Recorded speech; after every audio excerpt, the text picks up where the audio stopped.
السلام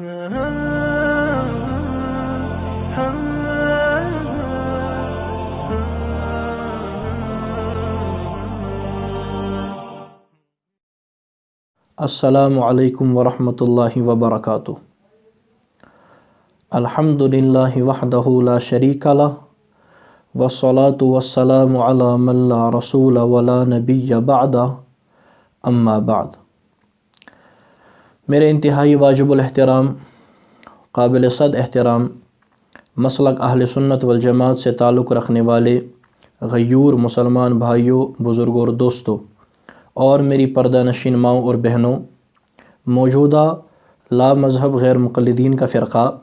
وہ شیخ ابن عربی کی تکفیر کرتا ہے، شیخ ابن عربی کو کافر کہتا ہے، اور اس کی وجہ وہ نظریہ وحدت الوجود کو بتاتا ہے کہ شیخ ابن عربی اس نظریے کے قائل تھے، لہٰذا وہ کافر ہیں۔ ابھی کی نشست میں، آج کی نشست میں مجھے نظریہ وحدت الوجود پر کوئی بحث نہیں کرنی ہے۔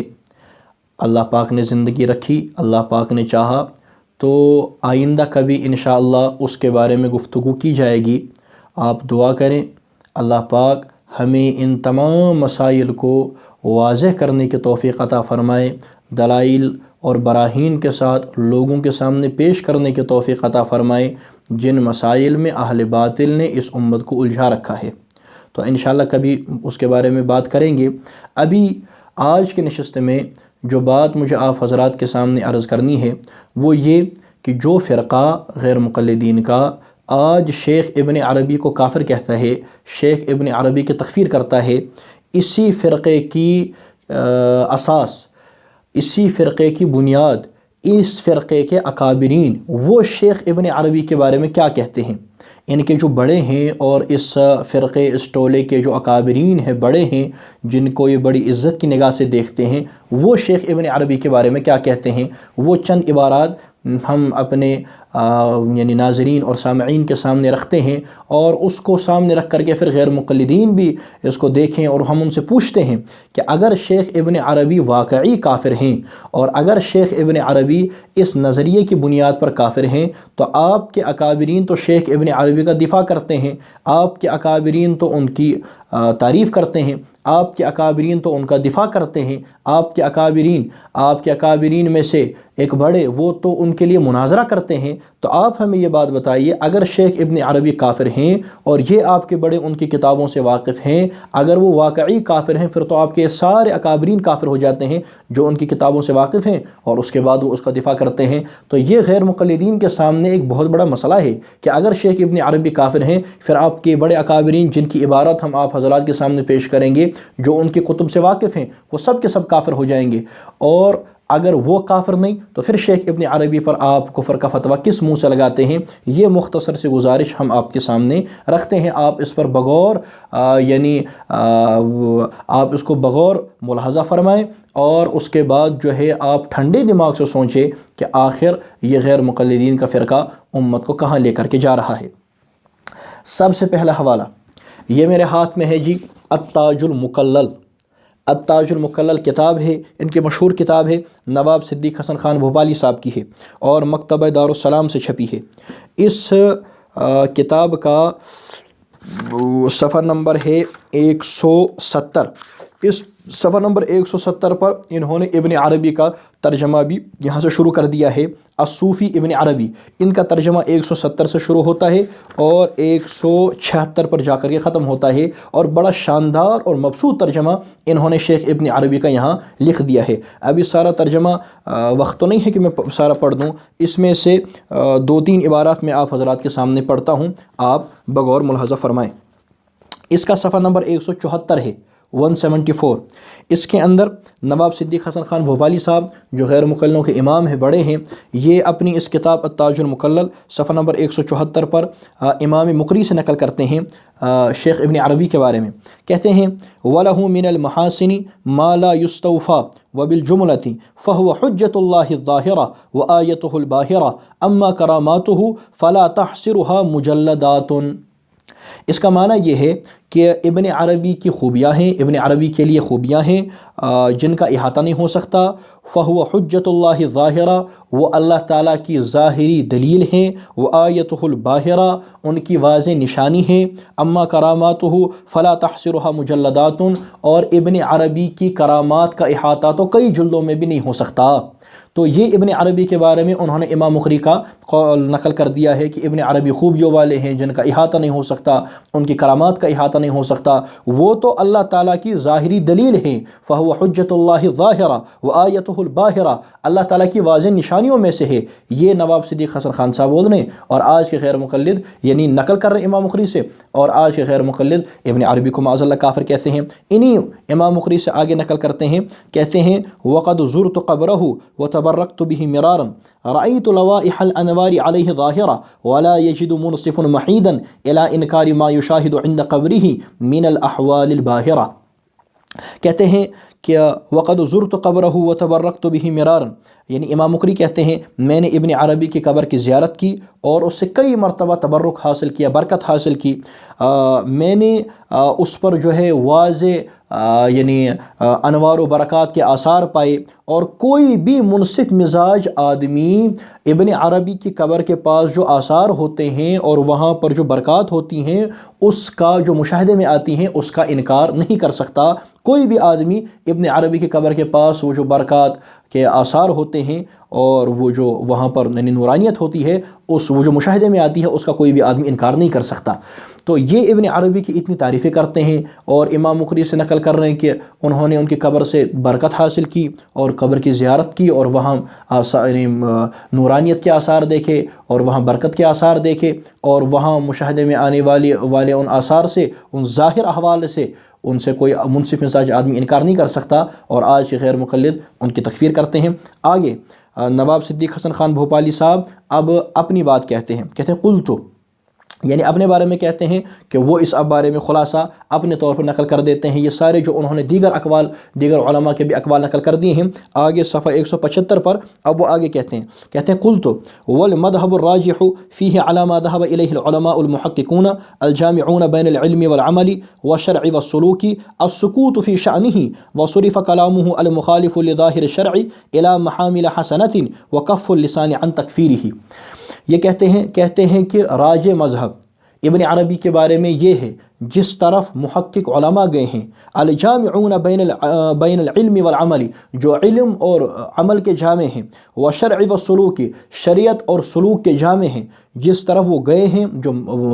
راج مذہب ابن عربی کے بارے میں ہے وہ یہ ہے کہ السکوت فی شأنہ، ان کی بے ادبی کرنے سے زبان کو روک دیا جائے، ان کی شان میں سکوت اختیار کر لیا جائے۔ وصرف کلامہ المخالف لظاہر شرعی الی محامل حسنۃ، اور ظاہری طور پر بظاہر ان کا جو کلام شریعت کے مخالف نظر آتا ہے اس کو اچھے محامل پر محمول کیا جائے۔ وَكَفُّ اللِّسَانِ عَنْ تَكْفِيرِهِ، اور ان کو کافر کہنے سے اپنی زبان کو روکا جائے۔ یہ نواب صدیق حسن خان صاحب بول رہے ہیں کہ ابن عربی کو کافر کہنے سے اپنی زبان کو روکا جائے، ان کے شان میں بے ادبی کرنے سے اپنی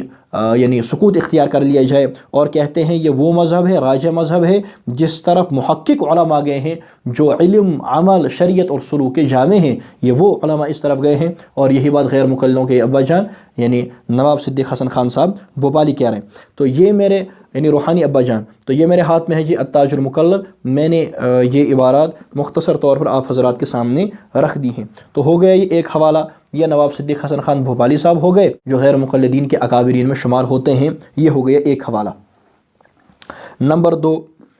یہ میرے ہاتھ میں کتاب ہے جی ہدیۃ المہدی، ہدیۃ المہدی وحید الزماں حیدرآبادی صاحب کی، اس کا ہے صفحہ نمبر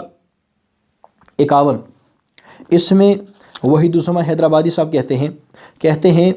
وشیخنا ابن تیمیہ قد شدد الانکار علی ابن عربی وتبعہ الحافظ والتفتازانی وعندی انہم لم يفهموا مراد الشیخ ولم يمعنوا النظر فیہ وانما اوحشتهم ظواہر الفاظ الشیخ فی الفصوص ولو نظروا فی الفتوحات لعرفوا ان الشیخ رحمہ اللہ من اہل الحدیث اصولا وفروعا۔ یہ وحید الزماں صاحب ہدیۃ المہدی صفحہ نمبر یعنی 51، کہتے ہیں کہ ہمارے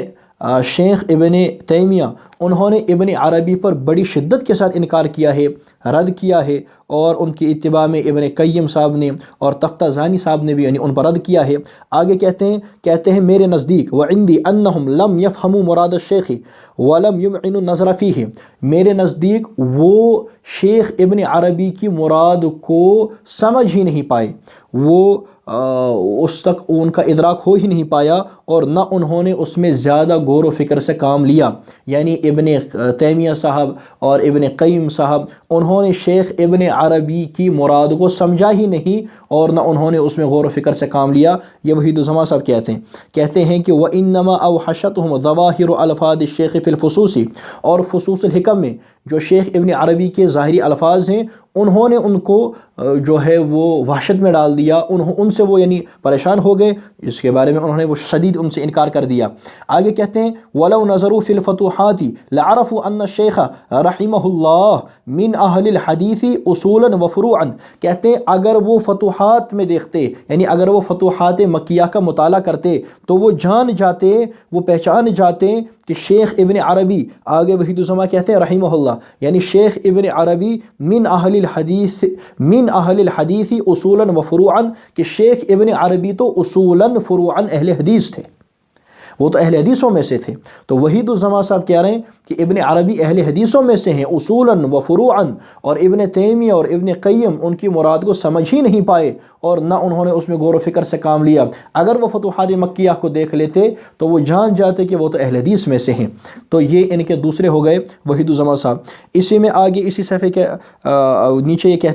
کہتے ہیں وقال سید من اصحابنا اعتقادنا فی الشیخ الاجل محی الدین ابن العربی والشیخ احمد السہرندی انہما من صفۃ عباد اللہ ولا نلتفت الى ما قیل فیہما وکذلک الشوکانی من اصحابنا رجع عن ذم الشیخ فی آخر امرہ وقال انی نظرت فی الفتوحات وعرفت انہ یمکن حمل کلام الشیخ فی الفصوص علی محمل صحیح۔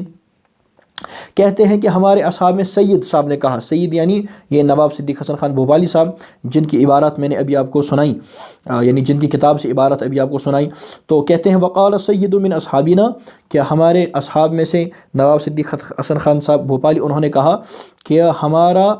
یعنی ابن عربی اور شیخ احمد کے بارے میں ہمارا عقیدہ یہ ہے کہ انہما من صفۃ عباد اللہ، وہ تو اللہ تعالیٰ کے چنندہ بندوں میں سے ہیں، ولا نلتفت الی ما قیل فیہما، اور جو ان کے بارے میں کہا گیا ہے یعنی ان پر جو رد کیا گیا ہے، ان کے بارے میں جو کہا گیا ہم اس کی طرف التفات کرتے ہی نہیں۔ وکذالک الشوکانی من اصحابنا، اسی طریقے سے ہمارے اصحاب میں سے جو شوکانی ہیں، قاضی شوکانی غیر مقلدوں کے بڑے، کہتے ہیں رجع عن ذم الشیخ فی آخر امرہ، انہوں نے شیخ ابن عربی کو برا کہنے سے رجوع کر لیا تھا اپنی آخر عمر میں۔ قاضی شوکانی صاحب نے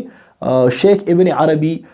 کو برا کہنے سے رجوع کر لیا تھا اپنی آخر عمر میں، یہ وحید الزماں صاحب کہہ رہے ہیں۔ پھر کہتے ہیں کہ وقال، یعنی شیخ یعنی شوکانی صاحب کہتے ہیں کہ میں نے فتوحات کا مطالعہ کیا، فتوحات مکیہ کا مطالعہ کیا، وہ بھی ابن عربی صاحب کی کتاب ہے اور الحمدللہ ہمارے پاس موجود ہے۔ کہتے ہیں اور میں نے جان لیا، یعنی مجھے سمجھ میں آ گیا، میں نے پہچان لیا کہ ان کے کلام کو، شیخ ابن عربی کے کلام کو صحیح یعنی محمل پر محمول کیا جا سکتا ہے، یہ قاضی شوکانی صاحب فرما رہے ہیں۔ تو دیکھیے یہاں پر وحید الزماں صاحب اس کا صفحہ نمبر 51 ہے، کہہ رہے ہیں کہ ابن تیمیہ صاحب، ابن قیم صاحب ان کی مراد سمجھے ہی نہیں، وہ تو اہل حدیث میں سے تھے اصولاً و فروعاً۔ اور اسی طریقے سے نواب صدیق حسن خان بھوپالی صاحب کا یہ پیش کیا کہ وہ تو اللہ تعالیٰ کے چیدہ بندوں میں سے تھے، اور جو ان کے بارے میں کہا گیا ہم اس کی طرف التفات نہیں کرتے۔ اور پھر قاضی شوکانی ان کے بارے میں کہا کہ انہوں نے رجوع کر لیا تھا شیخ صاحب کو برا کہنے سے، اور پھر کہا کہ مجھے یہ بات سمجھ آ گئی کہ ان کے کلام کو صحیح محمل پر محمول کیا جا سکتا ہے۔ تو یہ ان کے 3 عالم ہو گئے، ایک یعنی نواب صدیق حسن خان بھوپالی صاحب، ایک وحید الزماں حیدرآبادی صاحب، اور ایک ان سے اوپر قاضی شوکانی صاحب جن کا انہوں نے تذکرہ کر دیا۔ تو یہ ان کے 3 عالم ہو گئے ہیں کہ جو شیخ ابن عربی کی تعریف کر رہے ہیں اور ان کے بارے میں اچھے جملے کہہ، بلکہ اہل حدیث کہہ رہے ہیں۔ تم کافر کہتے ہو، تمہارے اکابر اہل حدیث کہتے ہیں۔ چلیے آگے، یہ میرے ہاتھ میں تیسری کتاب ہے انہی وحید الزماں صاحب کی، تیسیر الباری، ترجمہ و شرح صحیح بخاری، یہ جو صحیح بخاری شریف کی شرح وحید الزمان حیدرآبادی صاحب نے لکھی ہے، تیسیر الباری، اس کی جلد نمبر ہے 4 اور اس کا صفحہ نمبر ہے 326، جلد 4 صفحہ نمبر 326۔ اس کے اندر وحید الزمان صاحب ایک غلط نظریے کا رد کرتے ہوئے پھر آگے کہتے ہیں کہ شیخ محی الدین سے یہ گمان نہیں ہو سکتا، وہ تو مسلمان اور پھر اہل حدیث میں سے تھے۔ جلد نمبر 4 صفحہ نمبر 326 تیسیر الباری، یعنی ابن عربی کے بارے میں کہتے ہیں ایک نظریے کا رد کرتے ہوئے، یعنی جو وحدت الوجود کا جو غلط معنی آج غیر مقلدین ان کی طرف منسوب کرتے ہیں، تو وہ اس کا رد کرتے ہوئے وحید السما صاحب کہتے ہیں کہ شیخ محی الدین سے یہ گمان نہیں ہو سکتا، وہ تو مسلمان اور پھر اہل حدیث میں سے تھے۔ تو یہ اس کو اہل حدیث کہہ رہے ہیں ان کے اکابرین، اور رجوع کر رہے ہیں ان کو برا کہنے سے، اور یہ ساری باتیں، اور یہ آج اس کو کافر کہتے ہیں۔ تو یہ 3 حوالے ہو گئے اور ان کے یہ 3 عالم ہو گئے۔ چلیے آگے، یہ میرے ہاتھ میں ہے جی تراجم علماء حدیث ہند، جو ابو یحییٰ امام خان نوشہروی صاحب نے لکھی ہے، تراجم علماء حدیث ہند۔ اس کتاب کا ہے صفحہ نمبر 158، صفحہ نمبر 158۔ اس کے اندر یہ کہتے ہیں میاں نذیر حسین دہلوی صاحب کے بارے میں، میاں نذیر حسین دہلوی فتاوی نظریہ والے، غیر مقلدین کے شیخ الکل فی الکل۔ ان کے جو زبیر علی زئی صاحب ہیں، انہوں نے تو اپنے کئی اکابرین پر ہاتھ صاف کر دیا، انکار کر دیا ان کا، لیکن میاں نذیر حسین دہلوی صاحب کا تو وہ بھی انکار نہیں کر پائے۔ ان کی علم حدیث کی سند میاں نذیر حسین دہلوی صاحب تک جاتی ہے غیر مقلدوں کی، اور پھر اس کے بعد حنفیوں تک چلی جاتی ہے۔ یہ میاں نذیر حسین دہلوی صاحب کے بارے میں لکھا ہے صفحہ نمبر 158، کہتے ہیں میاں صاحب مرحوم علماء مقدمین کی بہت عزت کرتے، شیخ محی الدین ابن عربی رحمۃ اللہ علیہ کا نام شیخ اکبر اور اکثر خاتم الولایت المحمدیہ کے خطاب سے پکارتے۔ اس پر علماء قاضی بشیر الدین کنوجی، استاد جناب سید نواب صدیق حسن خان صاحب والی بھوپال کہ ابن عربی کے اشد مخالفین میں سے تھے، اور ابن عربی رحمۃ اللہ علیہ کی برتری و بزرگی کے روادار نہ تھے۔ میاں صاحب سے صرف شیخ اکبر پر مناظرہ کرنے کے لیے دہلی تشریف لائے۔ 2 ہفتے متواتر گفتگو جاری رہی، مگر میاں صاحب نے شیخ اکبر کا احترام ہاتھ سے نہ دیا، اور آخر کار قاضی صاحب بھی آپ سے متفق ہو گئے۔ پھر آگے کہتے ہیں اس طرح علامہ شمس الحق ڈیانوی نے بھی کئی روز شیخ اکبر پر آپ کے ساتھ مناظرہ کیا، اور دوران گفتگو میں فصوص الحکم پیش کرتے رہے۔ میاں صاحب نے پہلے تو اور طریقوں سے سمجھایا، مگر جب دیکھا کہ آپ کسی طرح نہیں مانتے تو فرمایا فتوحات مکیہ شیخ اکبر کی آخری تصنیف ہونے کی وجہ سے ان کی تمام کتابوں کے ناسخ ہے۔ اس پر مولانا شمس الحق صاحب حقیقت کو پا کر خاموش ہو گئے۔ تو یہ ان کے میاں نذیر حسین دہلوی صاحب ہیں، جو ابن عربی کو شیخ اکبر کہہ رہے ہیں، جو ان کو خاتم الولایت المحمدیہ کہہ رہے ہیں، اور وہ یعنی جو قاضی بشیر الدین کنوجی صاحب ہیں، جو نواب صدیق حسن خان بھوپالی صاحب کے استاد ہیں، وہ میاں نذیر حسین دہلوی صاحب سے مناظرہ کرتے ہیں، اور یہ مناظرہ 2 ہفتے متواتر چلتا ہے، 2 ہفتے تواتر کے ساتھ یہ مناظرہ جاری ہے، اور آخر کار قاضی بشیر الدین کنوجی صاحب بھی میاں نذیر حسین دہلوی سے اتفاق کر لیتے ہیں شیخ اکبر کے بارے میں۔ تو آپ کے شیخ الکل فی الکل مناظرہ، اور یہ نہیں کہہ سکتے کہ بھائی ان کو کتب کا پتہ نہیں تھا، وہ تو مناظرہ کر رہے ہیں، وہ تو فتوحات پیش کر رہے ہیں، وہ تو دیگر چیزیں کر رہے ہیں، تو کیا یہ مناظرہ بغیر کتب کے کرتے تھے؟ تو دیکھیے یہ 2 ہفتے متواتر گفتگو جاری رہی، اور آخر کار قاضی بشیر الدین کنوجی بھی آپ سے متفق ہو گئے۔ تو یہ شیخ ابن عربی کو ان کے شیخ الکل فی الکل خاتم الولایت المحمدیہ کہہ رہے ہیں، شیخ اکبر کہہ رہے ہیں، اور احترام ہاتھ سے نہیں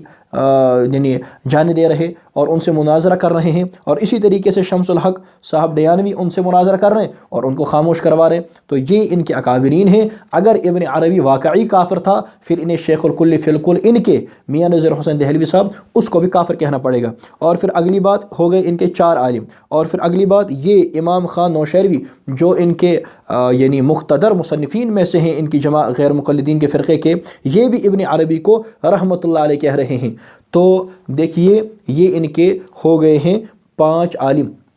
نمبر 1 قاضی کیا ان کا نام ہے، قاضی شوکانی صاحب۔ نمبر 2 نواب صدیق حسن خان بھوپالی صاحب۔ نمبر 3 وحید الزماں صاحب۔ نمبر 4 یہ میاں نذیر حسین دہلوی صاحب، اور پھر آگے نمبر 5 امام خان نوشہروی صاحب۔ یہ ان کے ہو گئے 5 عالم۔ اس کے بعد آگے چلیے، یہ میرے ہاتھ میں فتاوی نظیریہ ہے، اسی میاں نذیر حسین دہلوی صاحب کی ہے۔ اس کی جلد نمبر ہے 1 اور صفحہ نمبر ہے 130 اور 131۔ اس میں میاں نذیر حسین دہلوی صاحب کہتے ہیں کہ اور متاخرین مثل امام غزالی اور امام رازی اور شیخ محی الدین ابن عربی اور حضرت قطب الاقطاب عبد القادر جیلانی اور حضرت مجدد الفسانی اور شاہ عبدالحق محدث دہلوی اور شاہ ولی اللہ صاحب محدث اور شاہ عبد العزیز صاحب و شاہ رفیع الدین و شاہ عبد القادر محققین علماء دہلی نے اسی دفع شرک اور بدعت میں اور اثبات توحید ذاتی اور صفاتی میں اور اعلاء کلمت اللہ اور احیاء سنت رسول اللہ صلی اللہ علیہ وسلم نے طرح طرح سے مضامین رنگا رنگ بیان فرمائے ہیں۔ جو کچھ شک و شبہ ہو ان سابقین لوگوں کی کتابیں ملاحظہ کریں۔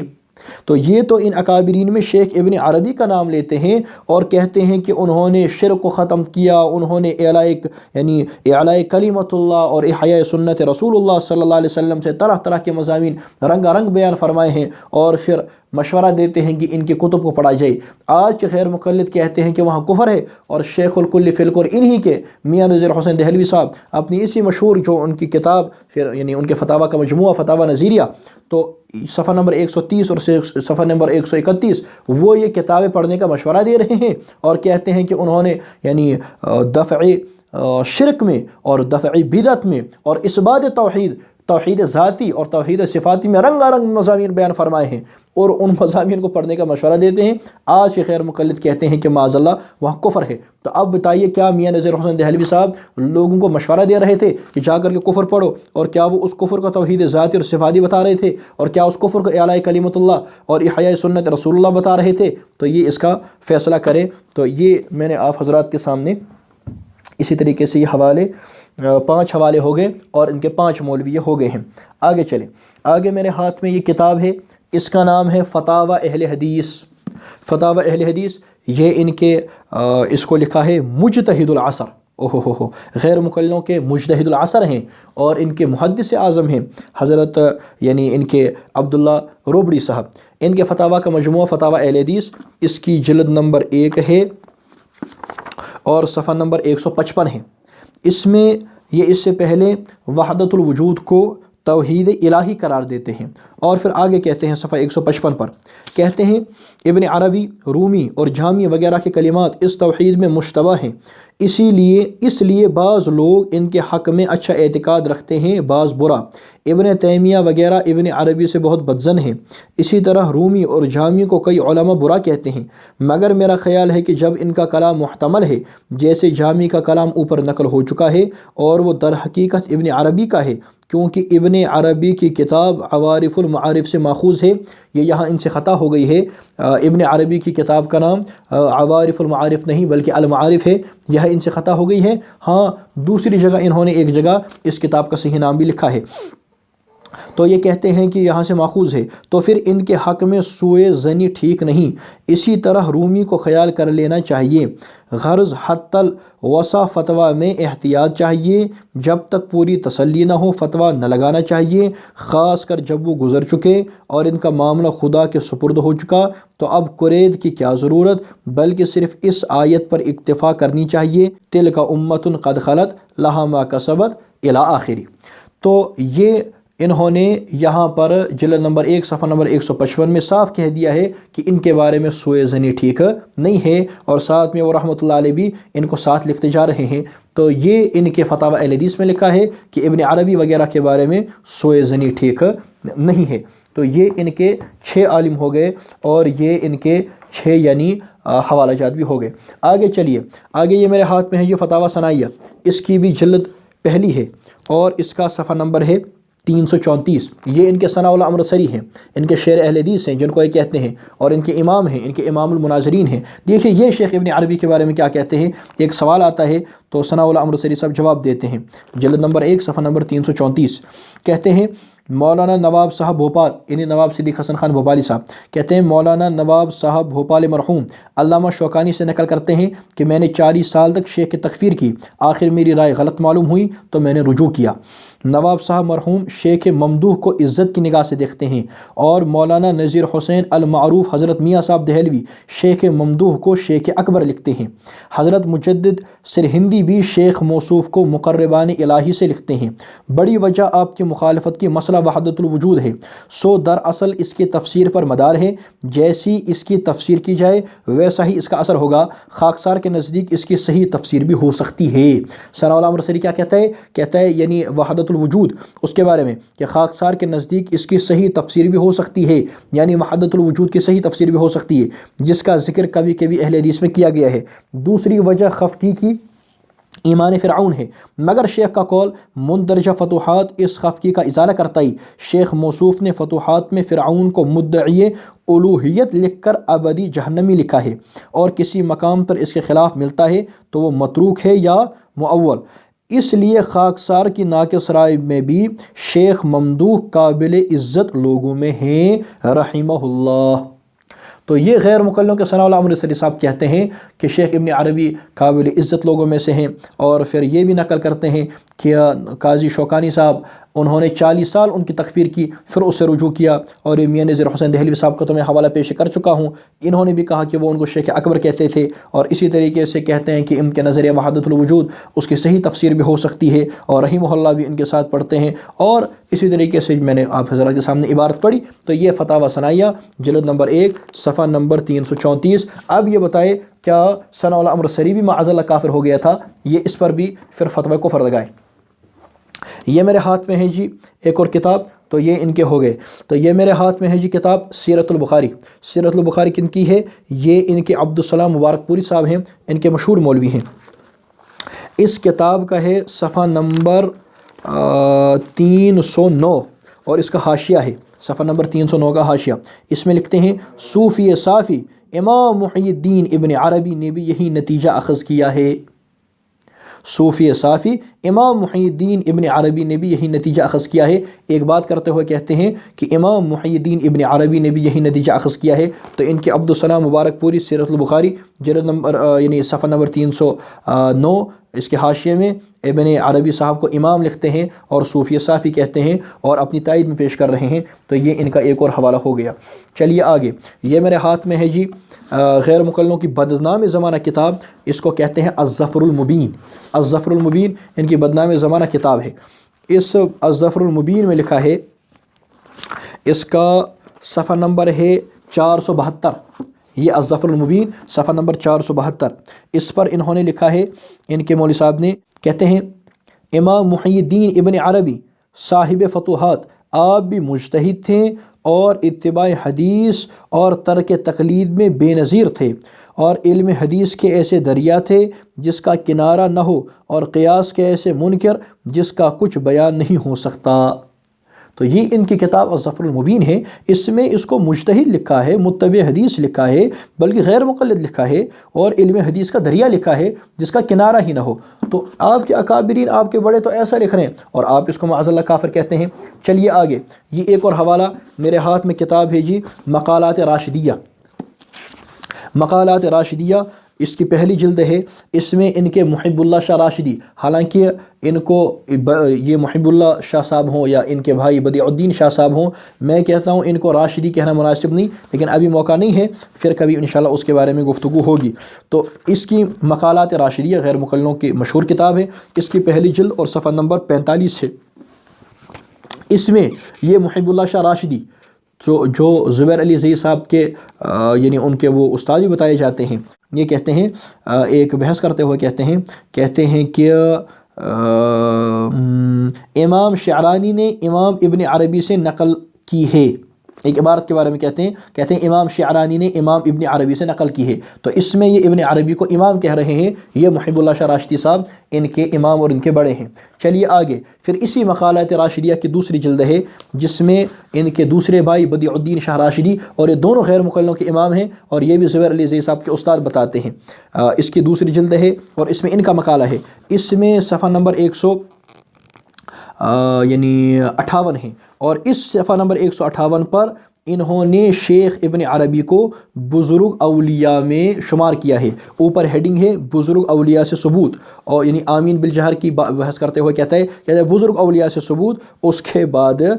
شیخ ابن عربی اور ان کی فتوحات، ان کا نام لے کر کے ان کی فتوحات مکیہ کا حوالہ دیا ہے، اس کو بزرگ اولیاء میں شمار کیا ہے۔ تو بزرگوں، یہ میں نے چند حوالہ جات آپ حضرات کے سامنے پیش کیے، اس کے علاوہ دیگر حوالہ جات ہیں، الحیات بعد الممات ان کی ہے، توضیح البیان ان کی ہے، اسی طریقے سے وغیرہ کتب، اس میں شیخ ابن عربی کی تعریف کی گئی ہے، اس کی مدح کی گئی ہے۔ تو یہ آپ گن سکتے ہیں ان کے کون کون سے عالم ہوئے، یعنی قاضی شوکانی، نواب صدیق حسن خان بھوپالی، وحید الزماں حیدرآبادی، شیخ الکل فی الکل میاں نذیر حسن دہلوی، ان کے شیخ الکل فی الکل، اچھا اسی طریقے سے امام خان نوشہروی، اور اسی طریقے سے فتاوی اہل حدیث والے عبداللہ روپڑی، فتاوی ثنائیہ والے ثناء اللہ امرتسری، اسی طریقے سے الظفر المبین والا، اور اسی طریقے سے یہ کیا ان کا نام ہے، اور اس سے پہلے سیرت البخاری والے عبدالسلام مبارک پوری، اور پھر یہ یعنی مقالات راشدیہ کی پہلی جلد میں محب اللہ شاہ راشدی، دوسری جلد میں بدیع الدین شاہ راشدی، تو یہ 11 ان کے مولوی ہو جاتے ہیں جو ابن عربی کا کوئی دفاع کر رہا ہے، کوئی شیخ اکبر کہہ رہا ہے، خاتم الولایت المحمدیہ کہہ رہا ہے، مناظرہ کر رہا ہے، دوسروں کو متفق کر رہا ہے، کوئی ان کے کہتا ہے سوئے زنی ٹھیک نہیں، کوئی 40 سال تکفیر کرنے کے بعد رجوع کر رہا ہے، کوئی اعتقاد اچھا رکھ رہا ہے، کوئی کہہ رہا ہے کہ اہل حدیث میں سے ہیں اور ابن تیمیہ ابن قیم ان کی مراد کو سمجھ نہیں پائے، کوئی امام صوفی صافی کہہ رہا ہے، کوئی بزرگ اولیاء میں شمار کر رہا ہے، کوئی امام کہہ رہا ہے، اور کوئی مجتہد کہہ رہا ہے، اور کوئی اتباع یعنی متبع حدیث کہہ رہا ہے، علم حدیث کا ذریعہ کہہ رہا ہے۔ اور اتنے ساروں کے بعد اب ہم غیر مقلدوں سے پوچھتے ہیں، اگر یہ سچ میں کافر تھا اور آپ کے اکابرین کی جتنی عبارات میں آگے کتب کا تذکرہ آیا ہے، تو آپ کو ان سب کو کافر کہنا پڑے گا کہ یہ ان کے کتب سے واقف ہیں، اور پھر بھی اس کو امام کیے جا رہے ہیں، اس کا دفاع کیے جا رہے ہیں، اس پر مناظرے کیے جا رہے ہیں۔ ان سب کو یعنی جن جن پر پھر تکفیر آئے گی ان کو کافر کہنا پڑے گا، اور یہ آپ کے اکابرین ہیں، یا آپ کے اساس ہیں، یا آپ کے بڑے ہیں، آپ ان کا تو کچھ خیال کریں۔ لیکن یہ اتنا گیا گزرا طبقہ ہے، کیا پتہ اپنے ہی ان بڑوں کی باتوں کا اثر ہو یا نہ ہو، یہ تو اتنا آگے بڑھ چکا ہے یہ فرقہ کہ ابھی تو موقع نہیں میں اور تفصیل کرتا، بس یہ حوالہ میں آپ حضرات کے سامنے رکھ کر کے آپ کے ذہن کو جھنجھوڑنا چاہتا ہوں کہ یہ فرقہ کتنا گر چکا ہے۔ یہ میرے ہاتھ میں کتاب تلاش حق، یہ انہی غیر مقلدوں کی ہے۔ اس کتاب میں صفحہ نمبر 317 پر انہوں نے وحدت الشہود کی بحث کی ہے، اور پھر وحدت الشہود کا معنی کفریہ بیان کیا ہے۔ یہ صاحب کہتے ہیں صفحہ 317 پر، کہتے ہیں اتحاد ثلاثہ کا تیسرا ٹکڑا وحدت الشہود ہے، اس کو فنا فی اللہ ہونا بھی کہتے ہیں۔ اس کا مطلب یہ ہے کہ بندہ اپنی محبت اور ریاضت کو اس قدر فروغ دے کہ حلولیوں کی طرح اللہ تعالیٰ کو عرش سے اتار کر کسی ذات میں داخل کرنے کے بجائے خود عروج کرے اور بلند ہو کر ذات الہی میں داخل ہو جائے۔ نعوذ باللہ نعوذ باللہ نعوذ باللہ، کیسی کفریہ تشریح کر رہا ہے وحدت الشہود کی۔ یہ تو کفر ہے کہ کوئی آدمی کہے کہ میں خود عروج کر کے معاذ اللہ تعالیٰ میں داخل ہو جاؤں، یا اللہ تعالیٰ مجھ میں داخل ہو جائے، اور اس طرح اپنی ذات کو فنا کر کے بقا حاصل کر لے۔ کہا جاتا ہے کہ یہ نظریہ ابن عربی کے وحدت الوجود کے مقابلے میں شیخ علاء الدین سمنانی نے ایجاد کیا ہے، اور بر صغیر ہند و پاک میں مجدد الفسانی سرہندی نے اسے اوج کمال تک پہنچایا ہے۔ مگر واقعہ یہ ہے کہ یہ نظریہ شروع ہی سے تصوف کے ہر سلسلے میں موجود رہا ہے۔ ابو اسماعیل حروی اس کے مبلغ اعظم، اور علی حجویری کشف المحجوب کے مصنف، اور شیخ عبد القادر جیلانی گنیت الطالبین فتوح الغیب الفتح الربانی کے مصنف نے اس نظریے کے جھنڈے اٹھائے ہیں، چاہے اس کو یہ نام نہ دیا ہو۔ استغفر اللہ استغفر اللہ استغفر اللہ۔ یہ آپ سمجھ سکتے ہیں، یہ صاحب وحدت الشہود کی کفریہ تشریح کرتا ہے، اس کے بعد کہتا ہے کہ شیخ عبد القادر جیلانی رحمۃ اللہ تعالیٰ علیہ معاذ اللہ اس کے قائل ہیں۔ جو آدمی اس کا قائل ہو تو کافر ہے، تو یہ صاف بتا رہا ہے کہ معاذ اللہ شیخ عبد القادر جیلانی رحمۃ اللہ تعالیٰ علیہ کافر تھے۔ اگر پیران پیر شیخ عبد القادر جیلانی رحمۃ اللہ تعالیٰ علیہ بھی مسلمان نہیں ہے، تو پھر آج یہاں کون مسلمان ہے؟ یہ تو صراحتاً شیخ عبد القادر جیلانی رحمۃ اللہ تعالیٰ علیہ کو کافر کہہ رہا ہے۔ تو دیکھیے یہ اس قدر اس میں یعنی گر چکے ہیں ہیں اور گلو کا شکار ہو چکے ہیں کہ پیران پیر حضرت محبوب سبحانی رحمۃ اللہ تعالیٰ علیہ کو بھی ان پر یعنی یہ کفر کا فتویٰ لگاتے ہوئے اس بیچارے کو کوئی عار محسوس نہیں ہوئی. تو یہ شیخ عبد القادر جیلانی رحمۃ اللہ تعالیٰ علیہ اس کو جو وضاحت شاید وہ وحدت و شہور کی کفریہ تشریح کر کے پھر وہ کہے کہ شیخ عبد القادر جیلانی رحمہ اللہ تعالیٰ نے جھنڈے اٹھائے ہوئے ہیں، پھر اب ان سے کیا توقع رکھی جا سکتی ہے. تو دیکھیے بزرگوں، یہ میں نے مختصر طور پر آپ حضرات کے سامنے حوالہ جات پیش کیے. یہ غیر مقلدین کے اکابرین ہیں جو ابن عربی کا دفاع کرتے ہیں. اب اگر ابن عربی کافر ہے تو یہ تو جو ان کی کتب سے واقف تھے ان میں ان سب کو کافر کہنا پڑے گا، اور دیگر حضرات پر ان پر بھی رد کہنا پڑے گا. یہ ہم غیر مقلدوں پر یہ بات ڈال دیتے ہیں، غیر مقلد اس کا فیصلہ کریں. اللہ پاک ہم سب کو سمجھنے کی توفیق عطا فرمائے، کلمہ ایمان والی موت نصیب فرمائے، دین حنیف کا صحیح فہم نصیب فرمائے. یار زندہ صحبت باقی، وآخر دعوانا ان الحمد للہ رب العالمین. سبيل الدموع سبيل مريح، تنهدى يا صاحي كي تستريح، وبث الدعاء الخفي الصريح يسعك الفضاء.